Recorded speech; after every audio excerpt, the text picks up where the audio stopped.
Share lang nako mga boss no kung giunsa nako pagtaod ning mga window jam. Dali yung nani ang tirada nako diri mga boss. Bali una na kong gibuhat diri mga boss, ako ang gilinsahan siya dito sa gawas kaning mga poste, kaning poste. Kani sa tumoy ug diri sa tumoy para makaabutan ko diri sa ihang plate mga boss. Diri. Unya gikuha na akong sentro diri para sa ihang window jam. Tapos diri ko nagbase, nagbutang og 2x3 mga boss. Diri taman.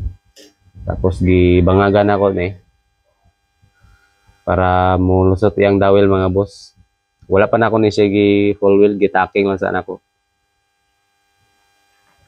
Kana gitindogan akong 2x3 para mapilit ato ang window jam. Anara ka simple mga boss no. Kaning window jam na to gi-level lang nato sa ato ang concrete kay di mo ko ganahan god og isaka pa. Kay pagbutangan ni sa cladding katan gisaka nato og mga 2 inches pagbutang sa cladding ani ang molding ray makita diri sa sulod ay diri sa gawas mga boss. Kay na may molding ng cladding. Mas nindot man tong nig butang diri sa cladding skilid, dili nakadagan ang iyang molding diri. Diri sa taman, pasaka.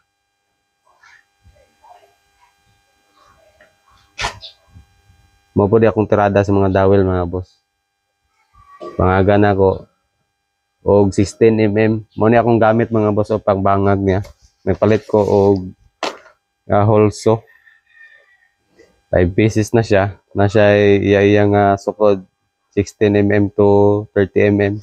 Kung gusto mo palitan butang na ako ang link sa comment section mga boss. Pindot kani siya gamiton mga boss no, dali ra kayong trabaho. Makabangag na tao og tubular. Mo na yang lusot. Og sa poste po na to mga boss. Nagbutang tag base plate daan. Kaning base plate na to mga boss, gi-welding na to na siya sa kuano, dowel dire sa poste. Kung lig-on kayo na siya. Upat ka dowel niya. Mo to gi-welding na to dire sa base plate. Pagauman, di full weld na to ang poste na to, gigamitan na to og 6011 una mga boss. Pagauman gipatungan na to siya 6013 mga boss para lig-on jud kayo. Taki-taking lang sa nato ni. Kunya na to ni full weld ug maplastar na gyud tanan. So bago na ko ni gibutang mga boss, gipinturahan sa nako daano ang ilalom ani para mag-primer ta diri lang sa babaw. Nana siya ay pintura diretso sa ilalom. Pareha ni. Nakapintura na siya diri sa ilalom. So mao lang to mga boss no, update lang ta sa to ang project pohon.